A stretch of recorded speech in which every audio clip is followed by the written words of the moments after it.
podcast Teman Cerita. Selalu ada ruang untuk berbagi cerita. Nah, teman-teman, kembali lagi nih sama aku Vela di podcast Teman Cerita.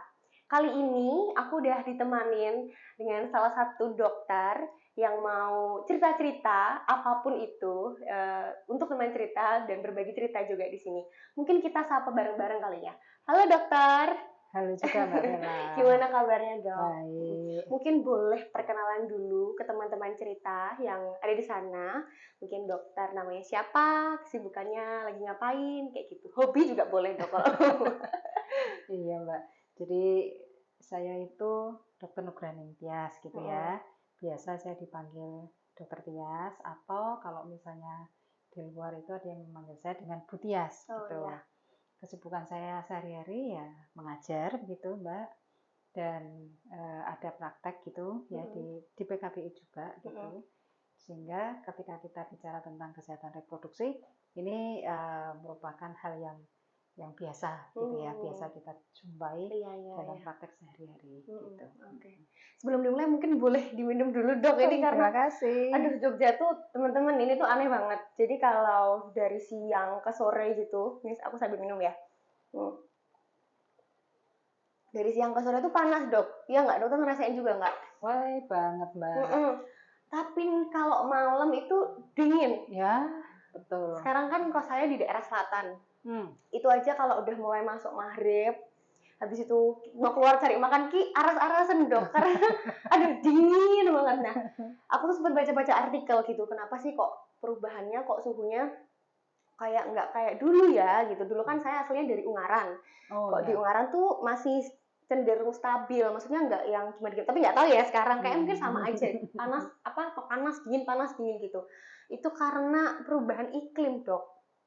Iya sih, memang pada saat perubahan iklim seperti ini itu dilema juga nih Mbak ya. Tadi seperti Mbak Bella bilang itu kalau siang panas, kalau malam sudah mulai dingin, bahkan kalau pagi mungkin ada yang batuk-batuk gitu ya. Iya, banyak yang semelenget terus flu kayak gitu juga. Nah, itu kan dampak yang kita rasakan sekarang nih, Dok. Nah, aku pengen tahu, teman teman cerita juga pasti pengen tahu apa sih dampaknya dari perubahan iklim ini kalau kita ngomongin. Kalau tadi dokter cerita sering ada praktek di PKBI dan ngomongin tentang kesehatan reproduksi. Nah, ini tuh ada kaitannya nggak sih? Soalnya kan yang kita rasain sekarang ini baru demam, batuk, panas. Tapi kalau di area bagian-bagian reproduksi kita tuh kayak gimana sih ininya? Iya Mbak, jadi kalau kita bicara tentang cuaca nih ya, memang sangat-sangat tidak nyaman, terutama kita perempuan ya, terutama kita perempuan, laki-laki pun sebenarnya juga iya mengalami, tetapi lebih pada kita sebagai perempuan, itu kan ada fasenya kita menstruasi mungkin, atau mungkin kita kencing, atau mungkin berak begitu ya. Nah, kalau kita bayangkan ya, pada saat panas kayak gini ya, nah ketika kita mau ke kamar mandi, kan dengan kondisi yang panas ini otomatis berdampak pada air menjadi berkurang. Iya, gitu ya. Karena menguap juga airnya jadi sedikit ya. Dan itu ya kita lihat aja banyak tanaman juga mati kan ya. Karena atau mungkin kekeringan lah, atau saya punya tanaman. Iya, jadi nggak menentu gitu ya. Nah, kita bayangkan kalau kita pada saat menstruasi, saya membayangkan menstruasi. Kita menstruasi ada kalanya kan banyak ya Mbak. Bener dok, saya hari ke-2 ke-3 tuh banyak. Berarti kan butuh air banyak nih. Iya betul. Nah pada masa-masa tertentu tentunya air ini tidak kemudian serta-merta lancar atau mungkin banyak gitu. Sehingga kan tentu saja kita akan ngirit ya. Berhemat dengan air. Benar. Otomatis ketika kita itu akan cebok gitu ya. Nah, ini yang ditakutkan kalau kemarin kita aman, nyaman gitu ya dengan air banyak. Tapi kalau sekarang mungkin kita menjadi sangat sedikit dengan menggunakan air itu. Nah, ini memang kemudian berdampak pada, karena menstruasi itu adalah produk darah, ya kan? Sedangkan produk darah itu harusnya ya bersih begitu. Tidak ada sisa, ya itu harapannya kan seperti itu. Tetapi ketika air itu cuma sedikit, ya kita sangat dibatasi dengan air begitu. Ini tentunya ketika kita cebok menjadi mungkin ada sisa-sisa darah di situ. Padahal kalau itu ada sisa darah, artinya di situ akan memiliki potensi terjadinya infeksi. Sehingga Iya, jangan iya. heran kalau misalnya pada saat-saat tertentu nih ya, Mm-mm. pada saat-saat tertentu di musim cuaca yang tidak menentu seperti ini, kadang-kadang kita menjadi keputihan. Ah, ya, aku Ya, itu yang aku rasakan, Dok. Aku jadi kayak aku nggak tahu kenapa, tapi akhir-akhir ini tuh kenapa jadi sering muncul cairan, tapi aku nggak tahu itu cairan keputihan atau kayak discharge biasa ya itu. itu Itu dia. tanda-tandanya apa aja, Dok? Nah, Maksudnya bedanya sama ketika kita keputihan normal dengan keputihan yang karena ada ini tuh apa aja, Dok? ya kalau misalnya kita bicara tadi tentang darah tadi yang masih Mm-mm, ada tersisa, mm-mm, ini kan benda asing nih mm-mm, di dalam vagina kita tuh jadi mm-mm. benda asing. Nah, itu kemudian vagina akan bereaksi, bentuknya keputihan gitu. Nah, Hmm, entah itu keputihan itu menjadi gatal ataukah kemudian menjadi tidak gatal. mm-mm. Dikatakan normal nih, Mbak, kalau itu menjelang menstruasi, setelah Oke, menstruasi, heeh, pada saat ovulasi, heeh, ya, atau mungkin pada saat kita terangsang. heeh. Ya ini kalau kita bicara tentang remaja, tetapi kalau mereka-mereka yang sudah menikah, ya berarti penggunaan KB hormonal misalnya, mereka Hmm, akan keputihan seperti itu. mm-mm. Nah, ini normal karena Iya, tidak ada warna, tidak ada iya, bau, tidak ada gatal. Tetapi heeh, ada kalanya tadi ketika sisa darah ada yang di dalam vagina tadi yang heeh, kita heeh, nggak bisa heeh, sampai heeh, heeh. bersih gitu ya, Iya, yang apa namanya masih ada sisa di mulut-mulut apa mulut mulut vagina gitu. Ini yang ditakutkan kemudian akan menjadi keputihan yang mungkin itu ada gatal. Salah satu aja lah. gatal Gatal ya. bau berwarna ini adalah sudah Kan, menyebabkan penyakit. Yang oke, oke. kadang-kadang kan kita nggak sadar Nggak gitu aware loh nggak? ya. Iya, heeh. Kadang kayak ah ya udah biasa, Ya apalagi juga biasa. keputihan moments gitu. Ya itu. Cuman iya teman-teman ini yang perlu kita apa ya kemudian kita lihat lagi gitu ya di tubuh kita ya Iya, dok dengan perubahan iklim, suhu yang nggak menentu, cuaca nggak menentu. Kita perlu mengenali tubuh kita apa sih mungkin yang berubah ya. Mungkin itu ada yang betul. salah dan jangan apa ya jangan denial, jangan kayak ah nggak apa-apa deh gitu. Tapi ketika Iya, ada sesuatu yang nggak benar mungkin perlu juga kita untuk konsultasi atau paling nggak tanya gitu ya dokter iya ya. benar-benar Mbak. Bahkan kalau ini kan kita bicara tentang menstruasi ya Mbak Iya. ya. Nah, sekarang tentang ganti pembalut nih. Tadi kan Nah, heeh, heeh. saya cuma bayangkan ketika air itu sangat terbatasi, gitu ya, air sangat terbatasi. Kemudian kita menstruasi, misalnya menstruasi pas banyak ya, anggaplah Mhm, hari kedua, hari ketiga mhm, itu kan pas mhm, iya, banyak-banyaknya ya. Otomatis kan kita harusnya gonta-ganti pembalut mhm, gitu. Tetapi gonta-ganti pembalut kan tetap harus dicuci dulu iya, sebelum dibuang di tempat sampah gitu iya, ya. iya, Nah, pada saat proses mencuci itu tentunya akan menjadi sangat terbatas juga gitu mhm, Mbak, mhm, sehingga dampaknya pun juga kita penggunaan untuk diri kita sendiri sangat minim. mhm, Itu ya mhm, tentang air, tentang menstruasi. iya, Belum lagi kalau kita kemudian kalau kencing ya, ini mhm, hampir sama. Kencing itu juga kita harus ceboknya kan juga dari depan ke belakang iya, gitu ya. Tetapi mungkin karena sangat terbatasi, ya takutnya kemudian ada yang masuk misalnya mmm, anyang-anyangan lah jadinya. iya, Ini kan nggak enak banget heeh, gitu ya. heeh, heeh, Atau mungkin kalau misalnya kita pas berak begitu ya, pas berak karena terbatasi tadi, mhm, nah takutnya ada beberapa yang kemudian nempel di mhm, situ. mhm, mhm, Ya tadi produk darah, ini produk dari apa anus misalnya mhm, seperti mhm, itu. Nah ini yang kemudian menjadikan keputihan tadi, ya mhm, nggak enak banget ya kalau iya, iya, perubahan iya, perubahan cuaca. Jadi kalau kalau apa namanya ini baru kita bicara tentang air ya Mbak iya, ya, baru kita bicara air panas gitu ya mhm, panas mhm, ya mhm, itu yang mhm. perlu Emang kita. kalau idealnya ganti pembalut, itu tuh berapa kali tuh, Dok? Nah sekarang kita lihat Mbak, kita Mhm, kan pasti tahu nih iya, nih ya, heeh, sebenarnya saya itu menstruasi paling banyak itu hari keberapa, mhm, ya kan misalnya hari kedua atau hari ketiga, artinya pada saat banyak-banyaknya itu 3 jam sekali, 3 sampai mhm, 4 jam sekali silahkan ganti pembalut. mhm. Nah kita bayangkan boros ya, Iya, iya, iya. air Mhm, terbatas lagi. mhm. Sama ini Dok, aku kalau ngerasain tuh kalau pas panas dan pakai pembalut sering iritasi. Nah Heeh, betul, iritasi gatel, merah gitu karena kayaknya keringat atau ya yang betul. karena menguap terus kayak mungkin karena kadang males ganti. Aku juga mengakui kadang, aduh males ya nanti aja sekalian kalau pas mandi biasanya gitu kan. Itu kalau udah selesai tuh jadi di sekitar kulit yang di sekitar vagina atau di sekitar pantat itu jadi kayak ruam merah kayak gitu. Itu mungkin karena panas juga ya dok ya. Iya, tadi betul kata Mbak Bella, kalau pada saat cuacanya sangat tidak menentu, panas ya dalam hal ini panas, dan kemudian kita menggunakan celana mungkin dari pagi sampai Mau sore, tidur, mau mandi. habis mandi mau mandi. Nah ini kan cukup panjang ya, Iya. cukup panjang, dan aktivitas kita tentunya juga banyak ya, tidak hanya sekedar duduk manis kan, enggak, Mbak, ada jalannya juga kayak gitu, atau mungkin kemana dari tempat satu tempat. Nah itu kan betul kata Mbak Vela, akan mengeluarkan keringat ya. Kita biasa menyebutnya dengan odor gitu ya. Nah baunya inilah yang kadang-kadang menimbulkan bau ya. Baunya memang khas gitu ya. Iya, iya.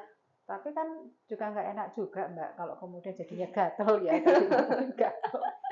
Kan nggak enak banget gitu ya. Takutnya kalau kemudian kita mendiamkan dan kemudian kering dengan suhu tubuh ya, kadang-kadang kan remaja itu kan gini toh Mbak, kalau basah dan kemudian ya udah nggak apa-apa dibiarin, nanti ntar lagi kan juga kering gitu ya. Iya bener, pengen enaknya aja dong, soalnya males. Praktis ya, praktis. Nah itu sebenarnya hal yang nggak pas begitu ya. Takutnya keringat, produk keringat tadi yang kemudian mengering, ini yang kemudian bisa menimbulkan gatal gitu ya Mbak ya. Iya. Nah ini kan sangat tidak enak. Harusnya nih begitu basah begitu nggak enak ya kita harus ganti gitu loh Mbak. Iya, sama lah pembalut itu begitu kita merasa risih ya tidak harus penuh gitu ya. Itu silahkan ganti, itu akan sangat sehat begitu. Tapi kalau kita lupa tadi ya keringetan ya sudahlah, nggak apa-apa, apalagi baru kuliah gitu ya. Baru sekolah, aduh nanggung banget ini ya. Itu kan ya sangat sebenarnya tidak sehat, dan sebenarnya boleh izin untuk keluar ke kamar mandi ganti celana dalam.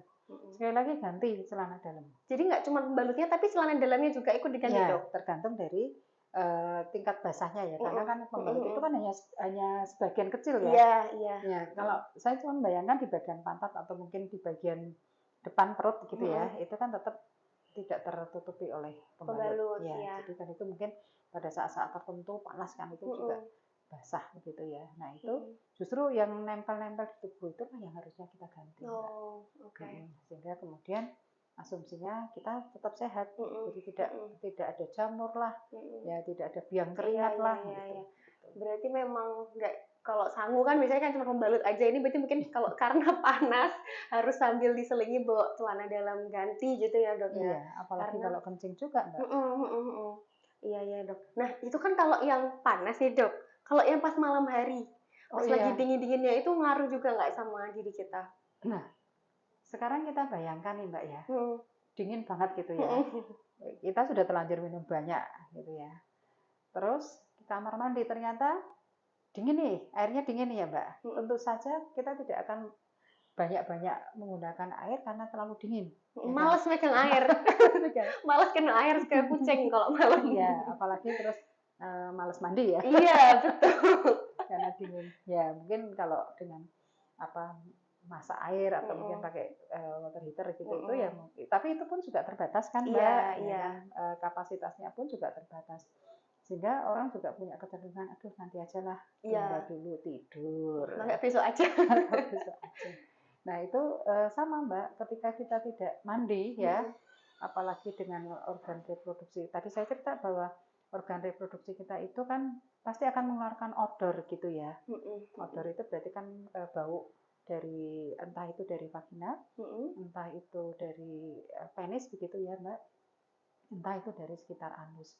Nah kalau itu kemudian tidak dibersihkan, tentunya akan nempel gitu ya kuman-kuman yang ada di situ tadi. Yang ini jelas akan memiliki potensi untuk terjadinya gangguan pada organ reproduksi kita. Nah, ini kebiasaan sehari-hari yang sebenarnya sangat erat dengan cuaca itu. Yang mungkin tuh sebenarnya hal kecil ya Dok ya, tapi kok ternyata sengefek itu ya dengan kesehatan reproduksi kita. Iya. Kalau anyang-anyangan Dok, itu tuh ada hubungannya nggak sih sama cuaca? Soalnya kadang kayak wah aku anyang-anyangan kata pergo ngempet pipis atau apa ya? Kalau anyang-anyangan tuh apa sih Dok? Maksudnya? Sebenarnya tuh anyang-anyangan bukan lantaran ngempet pipisnya tuh Mbak, tetapi bahwa di situ sudah ada kuman. Anyang-anyangan itu kan infeksi saluran kencing. Nah, pada saat kita anyang-anyangan itu kan ada infeksinya. Karena ada infeksinya ya tergantung kita. Ya tadi tuh Mbak, kalau misalnya dingin gitu ya. Saya cuma bayangkan dingin, kemudian kita malas berhubungan dengan air gitu, sehingga air yang digunakan cuma sedikit, artinya kan di situ juga menimbulkan kuman tetap nempel di situ. Nah, kalau itu kuman itu tetap nempel di Terus, situ, jadi takutnya kumannya kemudian, ya yang bikin anyang-anyangan ya ya. betul. Dan kita bayangkan kalau cuma anyang-anyangan tidak sampai yang sakit-sakit sampai keluar darah kayak gitu, ya mungkin masih bisa diatasi dengan minum banyak, kemudian keluar kencing banyak, ini akan menjadi enak. Tapi kalau yang ini loh Mbak, anyang-anyangan yang sampai keluar darah meskipun sedikit-sedikit itu kan sakit Mbak, mungkin sampai nggak tahan gitu ya. Ada yang sampai tidak tahan, bahkan mungkin ada yang sampai masuk rumah sakit opnam gitu. Itu hanya gara-gara tadi mungkin tidak membersihkan pada waktu dengan bersih ya, organ reproduksinya pada saat setelah kencing. Nah itu simpel Mbak, simpel, tetapi ternyata dampaknya juga tidak nyaman. Nah, satu hal lagi Mbak. Tentang tadi kebersihan tadi ya, ya kebersihan diri, ya entah itu cebok gitu ya, terutama yang cebok atau gonta-ganti pembalut yang tidak semestinya, itu saya takutnya ini Mbak, ketika kita mengalami keputihan dan kemudian diabaikan ya, dianggap hal yang sesuatu yang biasa, itu takutnya kemudian orang akan tanpa kita sadari suatu ketika kalau itu remaja ya, dan kemudian tidak diobati, takutnya pada waktu dia ingin punya anak, menikah ingin punya anak, mungkin akan ada kesulitan. Ya, dampaknya sejauh itu. Berarti jangka panjangnya sangat ini ya Dok, maksudnya ada dampaknya ya? Iya, betul. Oke. Jadi keluhan benar tadi kata Mbak Vela, bahwa kalau kita punya gangguan sedikit saja, itu harusnya kita harus aware gitu ya. Karena kalau kemudian kita tidak aware, ya itu jangkanya panjang, cukup panjang. Kan nggak enak juga kan Mbak, kita pengen punya anak, nggak bisa punya anak. Mungkin dirasanya hal ini sepele, tapi ternyata jangka panjangnya sampai berpengaruh dengan reproduktivitas juga berarti ya. Betul Mbak. Itu yang sangat tidak nyaman, dan itu tentunya akan membutuhkan biaya cukup besar gitu. Kalau kemudian ingin punya omongan gitu. Padahal sepele ya Mbak, cebok tidak bersih, cebok kurang air. Ya tapi itu tetap tantangan ya Dok, berarti maksudnya di zaman sekarang ini dengan suhu bumi yang sekarang tuh udah namanya juga bukan global warming lagi Dok, global boiling. Jadi pendidihan global, bukan pemanasan global lagi. Itu kan berarti memang ya semua orang merasakan, semua orang akan merasakan itu. Dan nah, jadi pertanyaan lagi Dok, terus kita harus gimana Dok? Harus apa yang bisa kita lakukan ketika menghadapi misalnya tadi kayak panas, dingin, dan ya itu kan sebuah kondisi yang mengharuskan kita juga harus tetap menjaga nih. Nah, dokter ada tips dan trik nggak sih atau apa atau pesan mungkin buat teman-teman tuh gimana caranya supaya kita tetap sehat di tengah-tengah perubahan iklim yang tidak menentu ini, Dok? Ya, tetap kalau yang namanya minum tuh ya Mbak, tetap harus. Ya artinya kita sekitar 2 liter lah Mbak. Ya, sekitar 2 liter itu cukup untuk sehat ginjal gitu ya. Ginjal cukup bagus, dan kemudian organ tubuh kita juga, aliran darahnya pun juga bagus. Kemudian olahraga. Nah, yang cukup menarik adalah ketika olahraga kalau sekarang saya lihat itu ya di Jogja, di Jogja itu mungkin juga karena panas juga. Jadi orang kan punya kecenderungan olahraga itu justru di malam hari. Ya kan? Saya dulu sempet tuh seminggu itu Dok jogging tapi malam. Nah, iya. Nah, itu dia. Kalau misalnya mau kalau zaman dulu kan enggak Mbak ya, pagi jam berapa itu. Tapi kalau sekarang kan pagi sudah panas ya. Iya, Kan enggak enak, sehingga banyak orang punya kecenderungan ambilnya malam. Nah, ini memang ada beberapa yang karena cuaca begitu ya Mbak ya. Ya kita tentunya akan menyesuaikan dengan olahraga-olahraga tertentu begitu yang tentunya diharapkan tetap sehat ya di organ reproduksinya. Ya, sekali lagi ketika kita berolahraga tadi banyak keringat ya. Artinya tetap harus gonta-ganti daleman ya, terutama celana dalam itu. Kemudian sama kalau misalnya masih sekolah gitu ya, kuliah gitu ya, bawalah serep ya. Supaya ketika kita sudah merasa tidak nyaman dengan yang kita pakai, kita menggantinya gitu. Dan jangan lupa untuk membawa handuk gitu Mbak, supaya itu tetap kita bisa mengeringkan supaya tetap sehat. Kemudian kalau kita kebetulan dapat air yang sedikit ya, kita bepergian dan ternyata air yang kita jumpa itu cuma sedikit, ya tentunya di sini kita harus bisa menyesuaikan. Jadi kalau kemarin mungkin dengan air begitu ya, sekarang air biasa dan kemudian disabun begitu ya. Kalau sekarang tentunya sudah mulai ada tisu yang atau mungkin handuk yang kemudian dibasahi dan kemudian kita bisa membersihkan. Ya kalau kita ketemu dengan daerah-daerah yang minim air, yang mengharuskan ada sehingga kemudian kita harus tetap sehat meskipun minim air gitu. Nah, yang tadi tentang dingin tadi ya mau tidak mau ya kita panaskan ya, monggo dipanaskan dengan dihangatkan dengan kompor ataukah dengan heater, tapi yang penting di daerah organ reproduksi kita tetap harus bersih, karena kalau itu tidak bersih tadi dampaknya cukup panjang gitu ya. Oke dokter, oke teman-teman, itu tadi tips and trick mungkin dari dokter Tia tentang bagaimana kita bisa menjaga kesehatan reproduksi di saat perubahan iklim, perubahan cuaca yang tidak menentu ini. Tapi mungkin kita juga tidak boleh abai juga ya dok dengan isu-isu lingkungan, yang mungkin kita juga harus terus merawat. Jadi kita bisa merawat lingkungan itu seperti kita merawat diri kita sendiri. Oh iya. Iya. Jadi ketika kita sudah bisa merawat diri sendiri, itu jadi mencerminkan lingkungan kita juga terawat. Dan ya semoga aja nih perubahan iklim itu kan jadi PR bersama lah sekarang, menjadi hal yang tren dan memang itu berdampak tidak hanya bagi bagi perempuan aja, tapi bahkan bagi siapa saja gitu ya dok.